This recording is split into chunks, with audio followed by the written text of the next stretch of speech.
Welcome to Steady Balance on Spotify, your space to understand the science behind balance and vertigo. નમસ્તે મિત્રો, મારું નામ doctor Jayesh કે પટેલ છે. હું છેલ્લા 26 વર્ષથી રાજકોટમાં આનંદ બંગલા ચોક શ્રેય હોસ્પિટલ ખાતે ઓટોલેરિંગોલોજિસ્ટ નાક કાન ગળાના સર્જન તરીકે પ્રેક્ટિસ કરી રહ્યો છું. શું ક્યારે એવું થયું છે કે અચાનક ઊભા થાવ અને બધું તમારી આસપાસ ફરતું હોય તેવું લાગે, અથવા માથું ફેરવતા જ સંતુલન બગડી જાય? આ સ્થિતિને આપણે વર્ટિગો કહીએ છીએ. આજે આપણે સમજીશું વર્ટિગો શું છે, તે કેમ થાય છે અને શરીરમાં તેની પ્રક્રિયા કેવી રીતે કામ કરે છે. સૌપ્રથમ એક વાત સમજવી ખૂબ જરૂરી છે.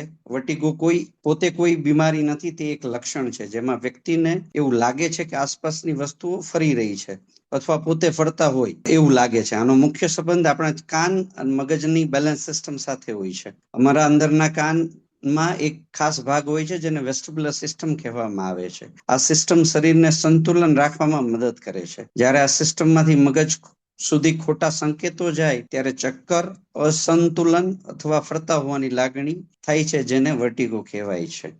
હવે વાત કરીએ વર્ટિગોના સામાન્ય કારણોની. સૌથી સામાન્ય કારણ છે બીપીપીવી, એટલે કે બિનાઇન પેરોક્સિઝમલ પોઝિશનલ વર્ટિગો. આ સ્થિતિમાં કાનની અંદર આવેલા સેમિસર્ક્યુલર કેનાલમાં નાના ક્રિસ્ટલ પોતાની જગ્યાએથી ખસી જાય છે, જેના કારણે માથું ફેરવતા ચક્કર આવે છે. બીજું કારણ કાનમાં થતું ઇન્ફેક્શન અથવા સોજો છે. કેટલાક લોકોમાં માઇગ્રેન, સ્ટ્રેસ, ઊંઘની અછત અથવા બ્લડ પ્રેશર જેવી પરિસ્થિતિઓ પણ વર્ટિગોનું કારણ બની શકે છે. ઘણા લોકો વર્ટિગોને સામાન્ય ચક્કર સમજીને અવગણે છે, પરંતુ જો વારંવાર ચક્કર આવે, ચાલવામાં તકલીફ પડે, ઉબકાવે અથવા સાંભળવામાં ફેરફાર લાગે તો ENT સર્જનની સલાહ લેવી ખૂબ જરૂરી બની જાય છે. સાચું નિદાન, યોગ્ય સારવારથી મોટાભાગના કેસમાં વર્ટિગો નિયંત્રિત થઈ શકે છે. કેટલાક દર્દીઓમાં ખાસ પ્રકારની હેડ એક્સરસાઇઝ પણ ખૂબ ફાયદાકારક સાબિત થાય છે. તો મિત્રો, વર્ટિગોનું સમજવું અને સમયસર સારવાર લેવી ખૂબ જરૂરી છે. તમારું સંતુલન તમારી રોજિંદી જીવનની ગુણવત્તા સાથે સીધું જોડાયેલું છે.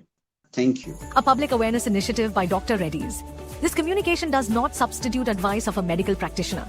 Please consult your doctor for any medical advice.